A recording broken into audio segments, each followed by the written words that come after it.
you have both, as professionals in food, had to become personalities and brands. How have you found the experience, and do you think the notion of being a celebrity is a necessary evil? So I'm very comfortable where I am right now. I walk with peace because I'm all the time trying to amplify the voices that do not have time to come on stage as yet. And also when I'm dead, I know that a woman can walk into a room and say my name. She can get money from the bank, she can go to a landlord. I had nobody whose name I could take. Nobody. I have a kitchen of 9 women, none of them are trained chefs. I never did any business my whole life.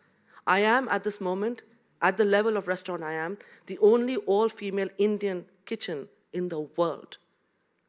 There isn't one in India. So for me, being celebrity is a sideshow. I am that voice of all those women who are in the darkness.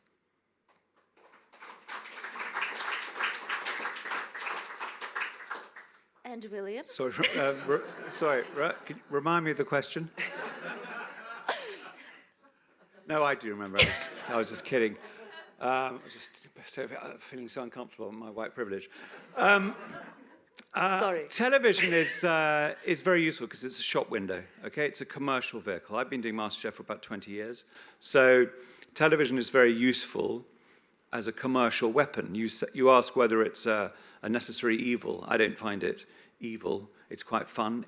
You know, the money you get paid is pocket money, but it means you can sell books. It means you can do commercial work and eat my way around the world very happily. So, you know, it's given me a really fun career.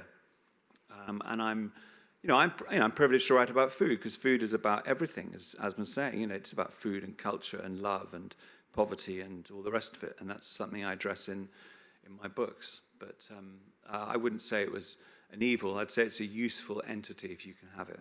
And I enjoy it. It's quite fun. People shout at you in the street, you know? Someone the other day just walked past me and went, TV. Thank you very much. Thank you. So it's something that you both have in common because, as you say, you enjoy feeding people. And to quote Asma, in your book, you say, when I finally learned to cook, I knew this was my calling, not the cooking part, the feeding bit. Yes. Can you tell me more about that? It is really a journey for me. I cooked, and that's the first time I felt connected to the country where I had moved. I moved from Cambridge, then to London. That's when I started doing supper clubs. And I was really trying to kind of make someone feel the way I had felt once I could cook the food of my childhood. I wasn't trying to impress, I was trying to heal. There's a different rhythm when you cook for your loved ones. There's a patience, and the most expensive ingredient you're putting into a dish is your time. No one is paying you for that. You can buy the saffron, you can buy the almonds, and you can buy everything back again. But that time and your touch in every dish, we seem to have forgotten that to celebrate that. Everybody is trying to create a dish that looks good on Instagram. We don't modernize. We're not trying to do what has happened to fine dining in Indian food, where everyone's trying to make Indian food look French. We are brown, our food is brown. That's what it is. You cannot hide it with edible flowers and fluff and puff. The thing that really boils my blood is this whole thing of tapas-style Indian food. My grandmother would kill you if there's no rice. What are you serving people? Peanuts and little tiny things. I mean, it's embarrassing. It's so embarrassing.